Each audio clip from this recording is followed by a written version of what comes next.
Hi there, in this video I'm going to teach you how to perform all the levels of the Pilates press-up. Now whether you call it a press-up or a push-up, it's a very kind of commonplace exercise in the exercise world. And so as a result, a lot of people think that performing a press-up is something they ought to be able to do. Well, in actual fact, the full press-up or the military press-up is a very demanding exercise, and it takes a lot of strength, a lot of control and a lot of things to be working well to do that exercise adequately and without risking injury or cementing very bad movement patterns.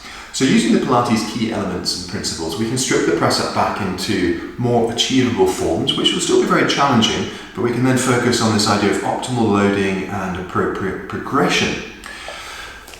I'll talk through the levels as we get into the tutorial, but at the end I'll give you some modifications, because even those adaptations in the kind of classic 3 levels of the Pilates push-ups, they might not be achievable for you. You might want to make them more difficult. You might want to bring in some variation. So at the end of the video, I'll go through some of those modifications for the Pilates press-up sequence. So this is in fact the start position for level 1 of the Pilates press-up. When you're in a 4-point kneeling position like this, you want to make sure that you have a neutral lumbar spine, and that is signified by being halfway essentially between overly arched and overly curved and in that nice neutral position.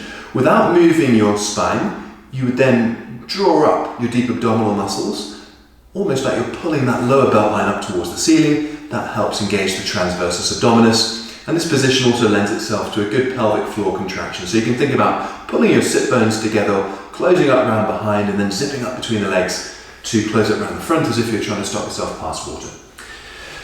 With regards to the hand, I always tend to suggest people have this 100-100 alignment. What I mean by that is a 100-degree angle in the wrist joint and a 100-degree angle between the arm and the torso. That puts far less strain on your wrist than having that 90-90 alignment, which is quite typical for this start position. So if you just bring your hands a little bit further forwards, and we want those hands the same width as our elbows, shoulders, knees and feet. If you don't like your toes outstretched in the position I've got, simply tuck them underneath or place pillows or a roller underneath your ankles to bring the feet off the floor. Now the really important thing with regard to the Pilates press-up and press-ups in general, and thinking about our Pilates key elements, is what's going on with the head. You want that head lifted with the chin tucked in, so we are in a neutral position. And if I bring myself up to sit on my haunches, my head is still in that nice neutral alignment. If you tend to adopt a stooped position, and this is your start, you bring yourself up and you're in that horrible kind of chin poke posture.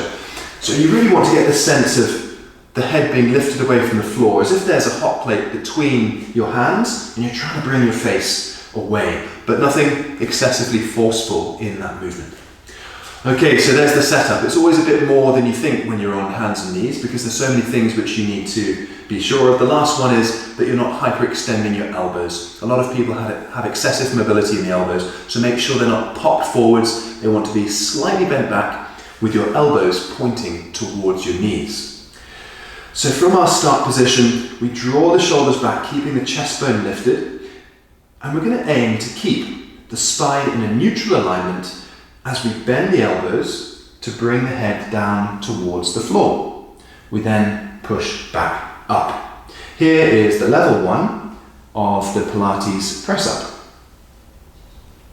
Now as you're going down, you want to keep those elbows the same width as your hands. That's what makes this level quite challenging for your triceps. If you allow your elbows to come out and splay away from the center, not only are you going into unwanted alignments of your shoulder joints, but you're also completely taking a great deal of load off those tricep muscles, which is what we want to target. So keep the shoulder blades and elbows pinned back. Breathe in as you go down, and breathe out as you come back up. Inhale down, exhale for the greater effort, pushing back up. Now, as I said at the beginning, our aim is to keep a neutral spinal alignment. It's very tempting as you go down to lead with your head and give this full sense of movement, and then when you come back up, you're in that terrible drop position. The chest and the head stay in neutral, and as you come down, your elbows do the bending, and you really feel that activation of your arm muscles. If that's a little bit too difficult for you, then you just allow the hips to move back towards your heels slightly. And for every degree you take those hips back towards your heels, the less weight will be going through your arms. Ideally though, we want those hips staying centered over the knees so we get the maximum amount of effort for your arms. It will be quite challenging for some of you to get down to bring those elbows into contact with the floor and then to come back up smoothly. No problem. Just go down as far as you feel in control and without any discomfort. And there we are. There's our Pilates press up level 1. For the level 2, we simply walk the hands forwards and bring our body forwards with it so that we're in what's referred to as a modified plank position. We still want those hands a little bit out in front so we don't have too pronounced a bend in the wrist joint. And there's ideally a relatively straight line between the knees and your head here. We want to make sure we're not dropping into an extended collapsed position in the low back, pulling your rib cage towards your belt line and vice versa so you get that little bit of support through your abdominal muscles. And then we can begin with the level 2. Same technique, head neutral, shoulders set back, core muscles engaged. We inhale as we go down and exhale as we come back up. When you arrive at the top of your press up, we want to make sure that we're in that nice supportive position, engaged and not finishing in that stooped, tired, lazy position. Everything's engaged and we've got this lovely spinal support from top to bottom. Again, make sure those elbows stay pointing back so they're kept in nice and close to your body. As you're going into that press up, the tendency will be for the elbows to splay out as before because that can make it a little bit easier in some ways. We want to get that lovely neutral shoulder alignment as we're pushing up and down with the press up. Now, moving into the advanced level of the push-up, it takes us into a full planking position. So from there, we can start off with the same initial setup as our intermediate, and then we simply take one leg back, squeeze the knee, make sure that you're engaged in your deep abdominal muscles as you bring in that second leg. Now this plank position is already quite challenging and will be out of reach for some of you. So make sure that if you're working up through your push-ups, that you're secure and comfortable holding that start position before you even begin to try the final advanced level. There can be a lot of strain on the low back for some people, so you're really focusing on this idea of pulling the abdominal muscles in with the transversus abdominis pulling up towards the ceiling as well, so that when you're in that plank position, you are nicely braced, you're supported, and we don't want the back dropping into that unsupported position. Exactly the same rules as before. The head stays neutral, the chin stays tucked in, the shoulders are set, the elbows are slightly bent. We inhale as we go down, exhale as we come up. Now you notice that my spine is staying nice and neutral the whole way through the push-up sequence.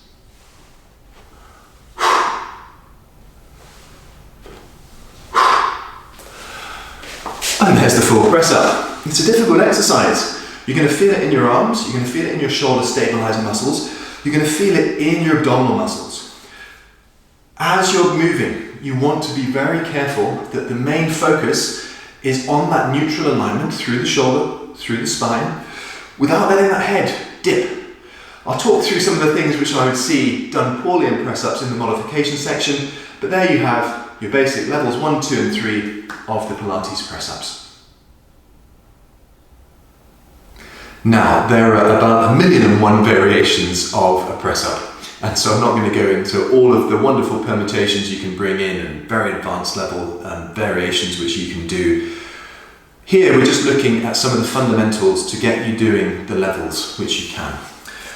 So there's no avoiding the fact that the push-up puts a lot of weight through the upper limb. predominantly the wrist, and that can be problematic for some people. So if all of the ones which I demonstrated in the previous segment are out of reach because you just can't put that weight through your arms, well, there's a very nice solution to that. You can do your push-ups against a wall. You can just stand with the hands in a comfortable position and then just lean into the wall, and you're basically using the same principles as all the levels of the press-up, keeping that nice tone and switched on feeling in the abdominal muscles, keeping neutral through your spinal column, and you simply just push into the wall and back in a way which feels comfortable to you. Exactly as if you're pushing down to the floor as you lean in towards the wall. Don't let your hips swing in towards the wall and allow your back to arch. We want to keep that lovely neutral alignment as you're performing those push-ups. So then on to the specific variations for what I demonstrated. I think one of the main ones would be the wrist position. So even with that slightly, that 100-100 alignment where you've got your hands slightly forward in the shoulders, that can still put a lot of pressure on some people's wrists. And so make sure when you're doing your push-ups that doesn't become the overbearing feature.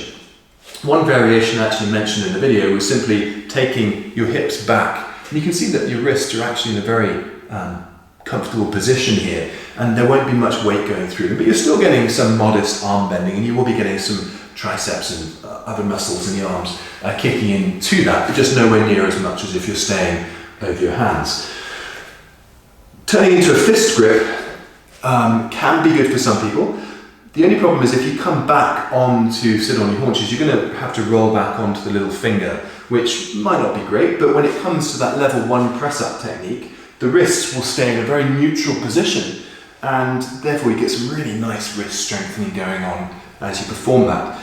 Of course, that can be done in any level you choose, intermediate, and for the full press-up. You know, that's a really nice combination movement where you've got all sorts of strengthening going on through that kinetic chain of the arm.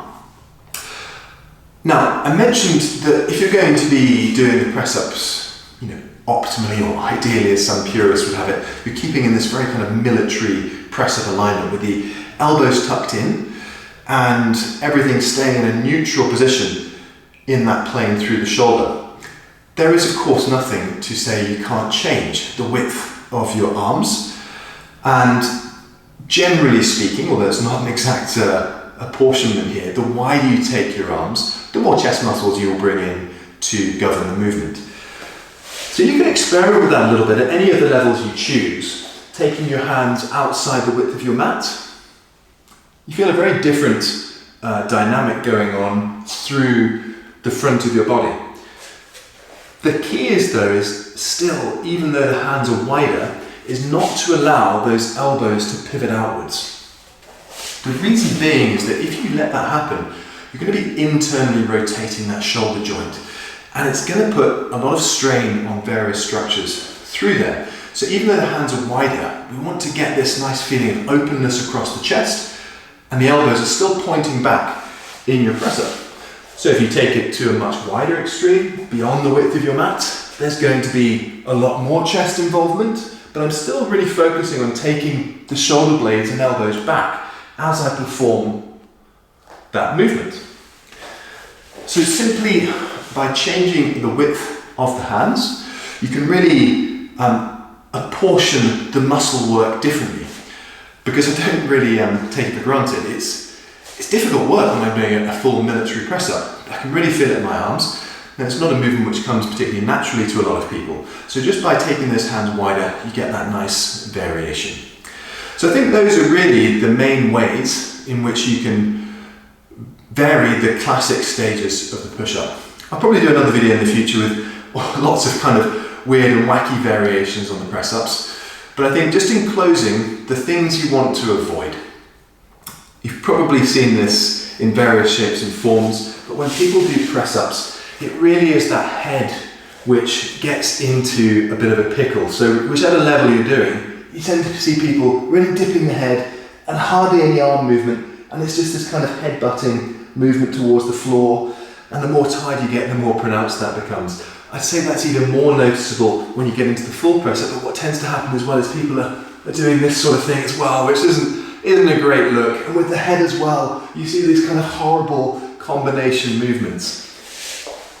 Use your knowledge of the Pilates key elements to maintain that neutral alignment from the top of your cervical spine right down to your pelvis. So you're getting that planking effect, that core stability right through, and really shift the attention onto those arms. So I suppose if there's one parting bit of advice with the press up, whichever variation you end up doing, keep that focus on your key elements, your Pilates center, and that neutral alignment from top to bottom.